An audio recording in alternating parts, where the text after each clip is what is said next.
What's going on, guys? We are back. Gracie's back yet again. Hopefully you guys enjoyed the last table talk with all the crazy stuff. Today we're going to bring it to you a little bit more seriously. Okay, question number one.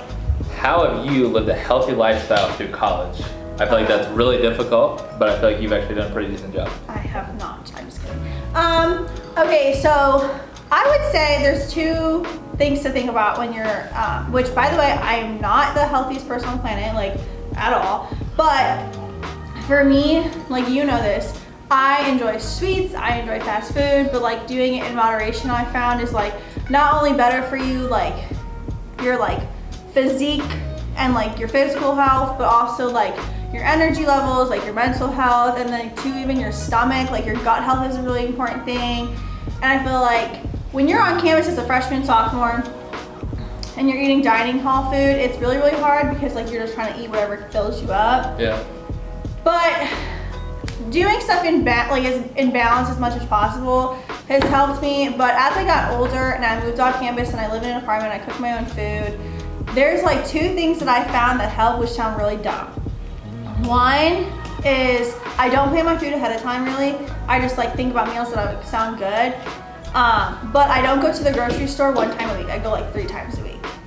So like I go on little trips. So like last trip I went and I got some more eggs and I got like some sweet and sour chicken, some like rice, like things for like, cause I'm really bad about like getting all these vegetables, all these fruits thinking like, oh, I'm gonna be so healthy, and then I don't eat them. Yeah. And then they go bad and then I go eat, junk food because I don't have any other food. So like going to the grocery store in like small increments and not overbuying and just getting what sounds good at the time has helped me eat at home a lot more. And then 2, trying to like not eat clean, but like think about like, okay, if I'm gonna eat pasta Alfredo for dinner tonight, let me at least include like broccoli with it. And then tomorrow I'll eat something a little bit less like heavy. So like just allowing yourself to have like those fattening meals or super carby meals or super gross meals like McDonald's. And then balancing it out with something else. Like you can't only eat McDonald's, but realistically, unless you're like super into the lifestyle of eating super clean and you try to only eat clean, you're gonna lose it and you're gonna binge and then you're gonna like gain all of your weight back and you're gonna go back into like a bad habit. So I guess like just finding a balance is important. One thing that really helped me during shows was I did 16-week prep, so for me, and like I was actually fresh out of college too.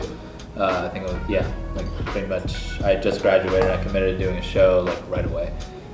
When we did like that prep, the first 8 weeks, I was able to have a cheat meal once a week. Yeah. Whatever I wanted. As long as I got all my meals in, I was cool. Yeah, cool, go get a cheat meal.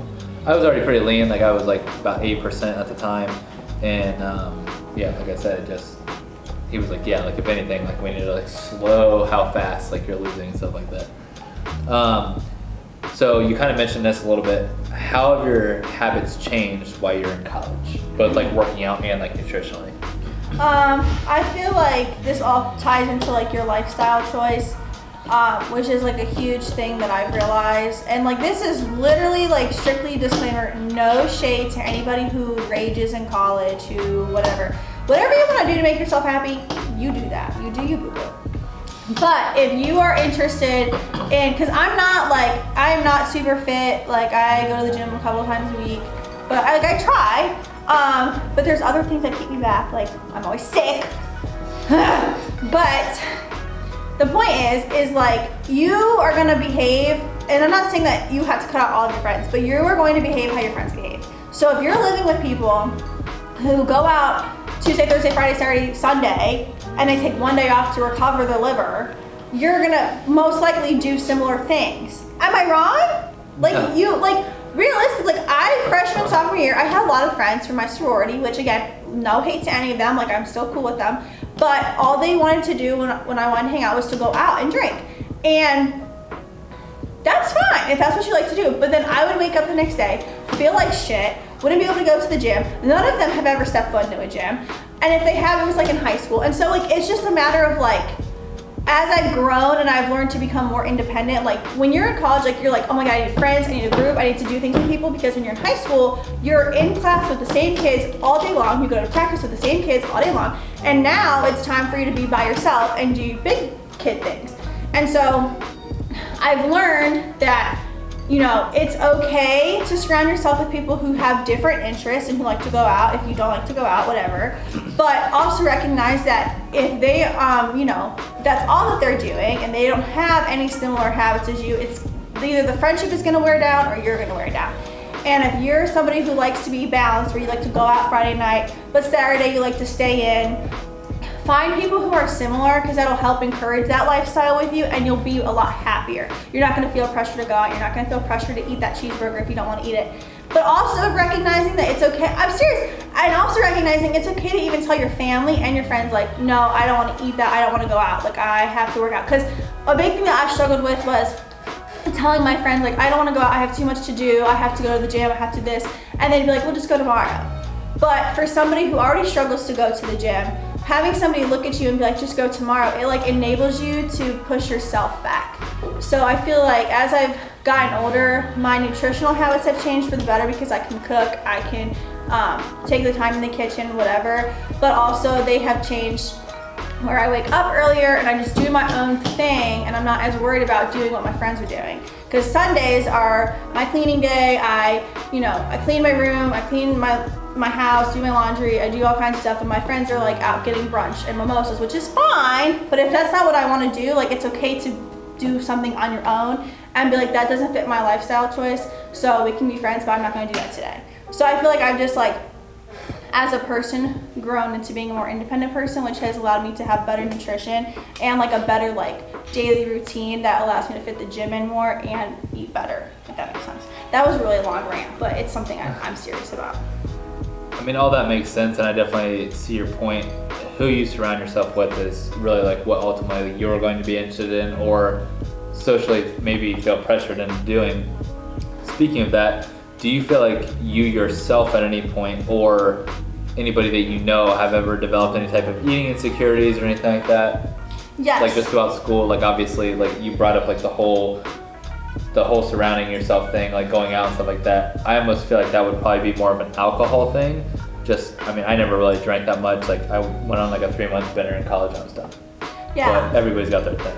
Like I said, I feel like, and the thing is too, is with society, and you know how fired up I get about this, there are girls on Instagram and YouTube saying that, oh, if you do this, this, and this, and the third, that you're gonna have a nice, juicy, voluptuous peach. Wrong. No, they're not doing donkey kicks to get a fucking fat ass, excuse my French. So it creates this stigma that either you look like that, what is her name? Steffi Cohen, whatever. Yeah. Like, and she looks hot. Like she is, I would love to look like that. But some girls, they think that that's manly and that men don't want that, which in reality, it's a preference. So, okay, quick rant here. First of all, I hate when everybody's like, oh my gosh, everybody's beautiful, everybody. No, it's all opinion. Like, somebody could be hot to me and then this person can be ugly to me, and I'm allowed to have that opinion. So you need to just be comfortable within yourself and understand that this freaking Instagram model who has an airbrushed ass is not eating yogurt for breakfast, okay? She's probably doing all kinds of other stuff, and then she's using the camera to help her look like that. Or a plastic surgeon, whatever.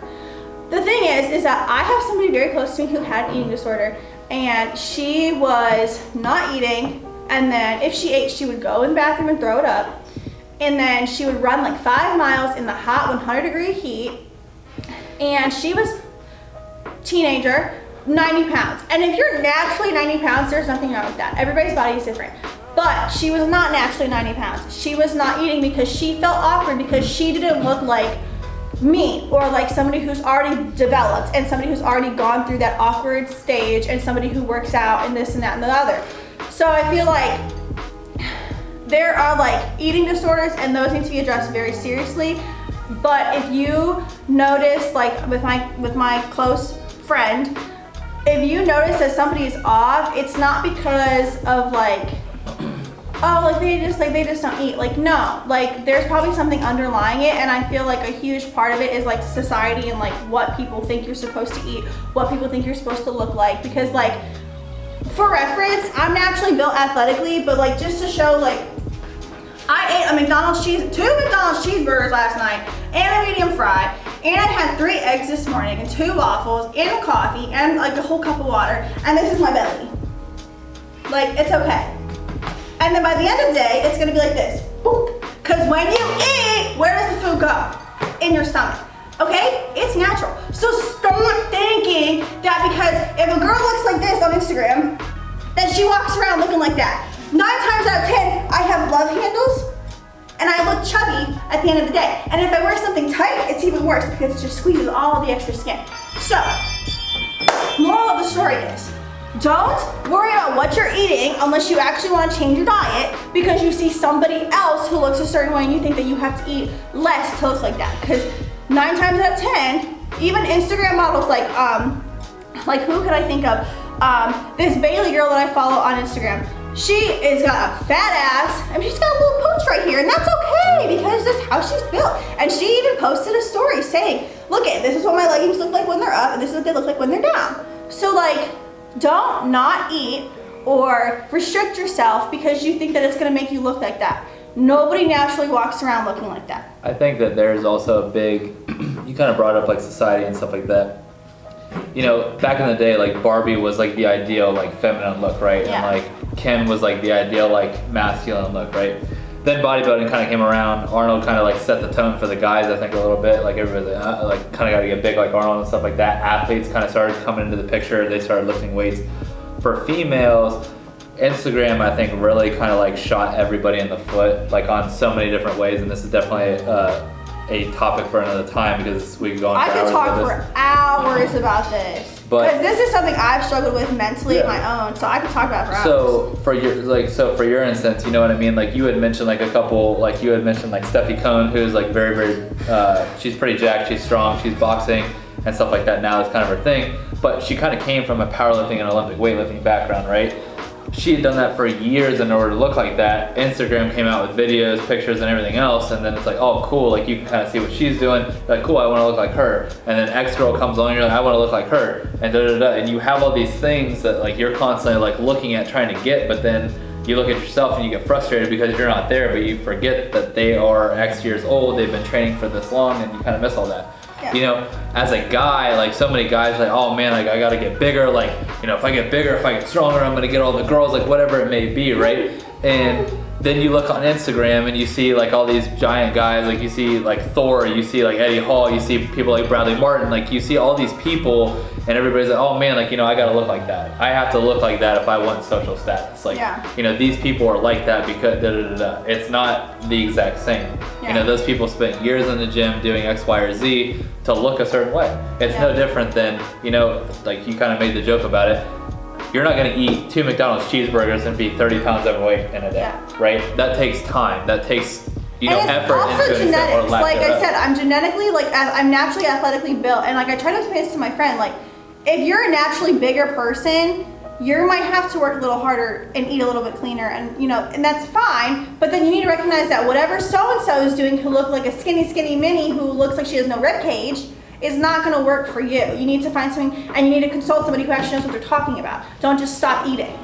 Yeah, exactly. And you know, ultimately, like, how it is you wanna look, like it's about setting goals and understanding there's a time. Like you can't just do this and get there tomorrow. Like unfortunately, Rome wasn't built in a day. Right. So, all right guys, that is all for today. Thank you so much for tuning into this table talk. Great topics. Thank you again, Gracie, for coming out. You're welcome. Please like, subscribe, turn on the post notifications, leave a comment. Let us know what you think about Gracie being on here.